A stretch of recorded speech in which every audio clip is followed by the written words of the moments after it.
여러분 반갑습니다. 정의유아입니다. 지난 시간에 이어서 이제 마지막으로 오늘 제가 약 한 23년 동안 의사로서 신경외과 전문 의사로서 수술했던 그 케이스 한 2,000명은 넘는데요.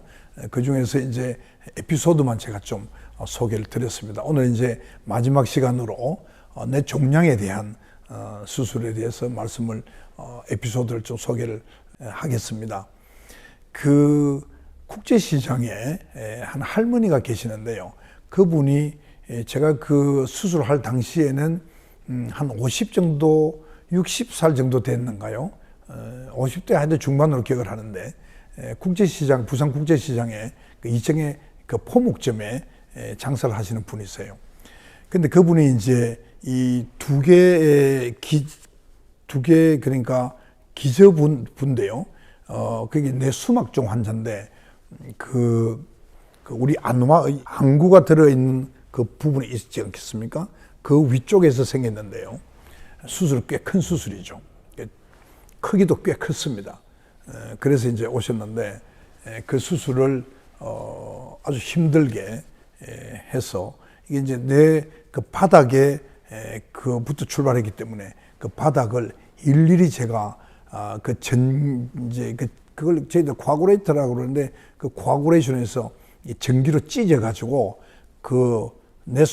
저 수막종 그 뿌리를 다 이제 걷어내고 나머지 부분은 그 찢어서 다 없앤 그런 기억이 나는데요. 꽤 시간은 한 서너 시간 이상 걸린 걸로 생각이 됩니다.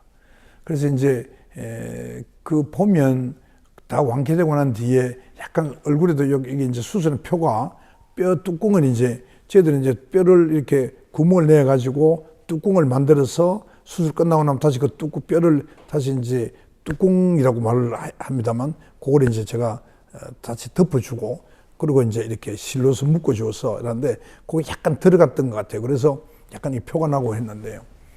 그분이 제가 국회의원 출마하고 난 뒤부터 국제시장에서는 저에게 많은 표를 모아주는, 그러니까 아주 선거를 아주 나서서 생명의 어린이라고 그렇게 많이 도와줬던 기억이 나고요. 그 손주들에게 얼마나 자랑을 했던지, 그 손주들이 제가 그때가 40말인가 됐으니까요. 한 이제 국회의원 한 지가 17, 18년 됐을 때 제게 찾아왔어요. 그래서 왜 왔느냐 그러니까 기념사진 찍으러 갔다. 우리 할머니 살려준 분이라고.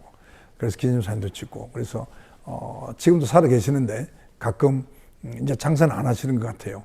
그래서 이제 가끔 그 부산에 제가 있으니까 와서 맛있는 것도 사오고 그렇게 해 주십니다.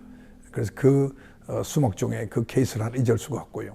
그 외에도 이제 이 두 개의 그 중간에서부터 양쪽 옆 기저, 또 이제 그 내 하수체 종양 같은 경우에는 이제 이로도 들어갈 수 있습니다만, 코를 통해서 코로 들어가서 이제 트랜스스페노이달 어프로치라 해가지고 그렇게 해서 이제 바로 들어가는 거죠.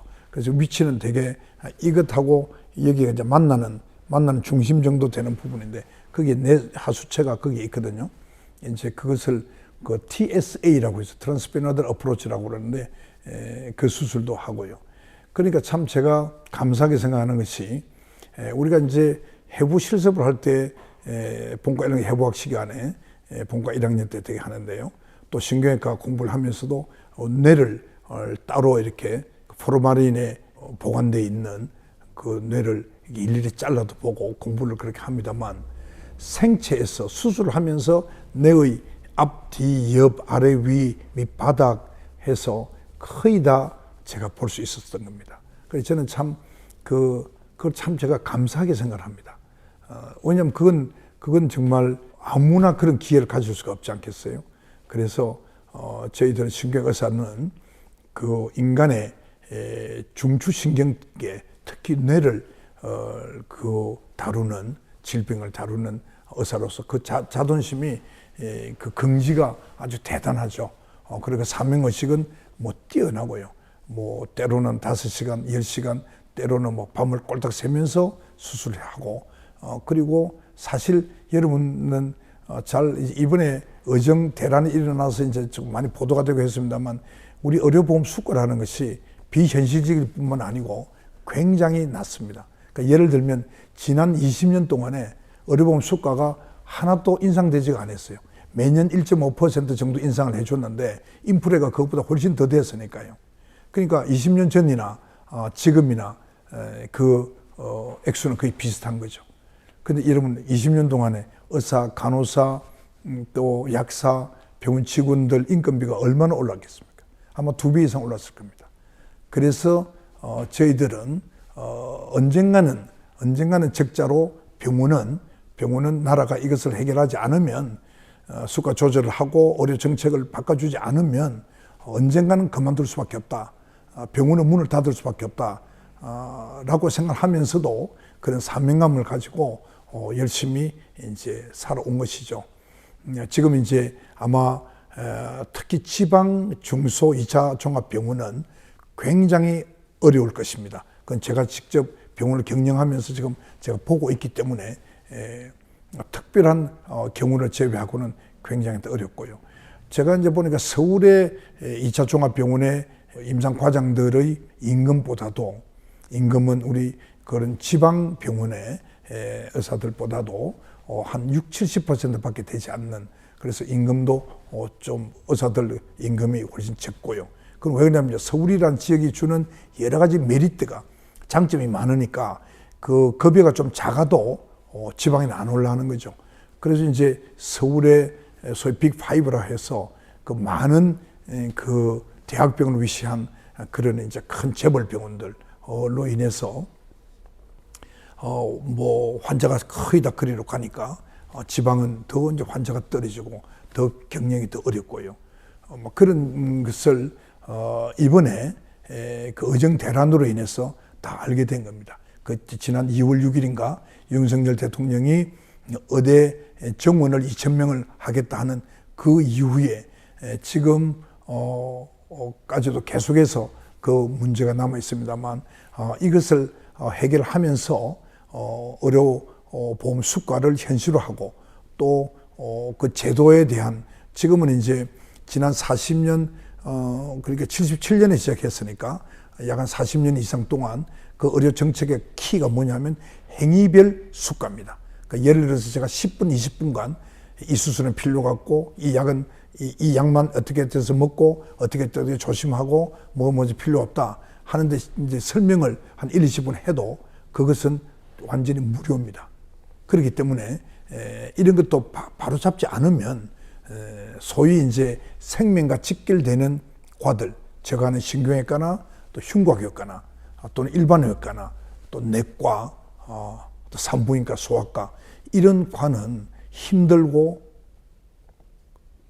응급 환자가 많고, 그리고 조금 문제가 있으면 법적인 시비가 걸리고, 그러니까 누가 그거 하려고 그러겠습니까? 갈수록 이런 생명과 직결되는 과를 선택하려는 의사의 수가 점점 줄어들고 있는 것이 문제고, 의사 전체의 수도 조금씩 늘어나야 될지는 모르겠습니다만, 그것은 과학적인 데이터를 가지고 그렇게 돼야 된다고 제가 생각을 하고 있고요. 아무튼 그 의료 대란이 2월, 3월, 4월, 5월 이렇게 됨으로써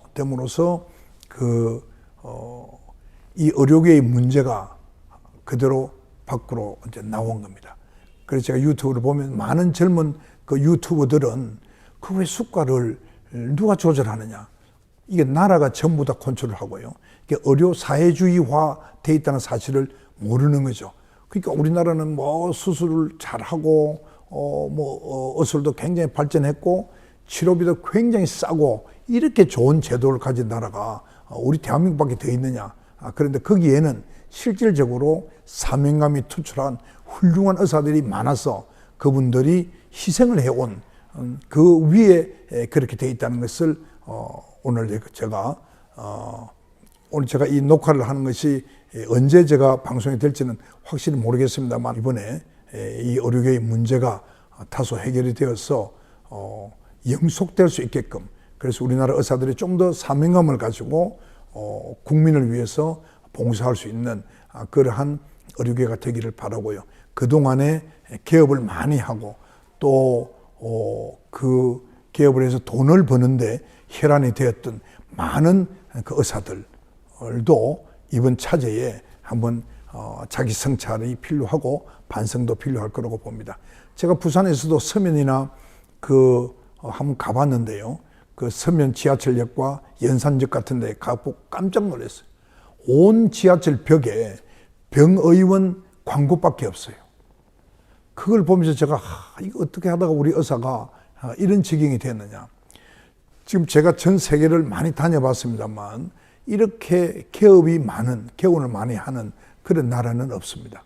개원을 한다는 것은 혼자서 환자를 진료하거나 몇몇 사람이 전문병원을 해서 환자를 진료하기 때문에 그분들은 그 질병에 대해서 할 수 있는 어떤 한정된 의료밖에 행할 수가 없고요. 그 사람을 전체를 퍼슨을 치료하는 의사가 되려고 그러면 최소한 종합병원 이상의 병원이라야 가능한 겁니다. 그래서 제가 늘 국회의원 하면서도 주장한 것이 뭐냐 하면 선진의료의 중심은 2차 종합병원이 선진의료의 중심이 되어야 된다.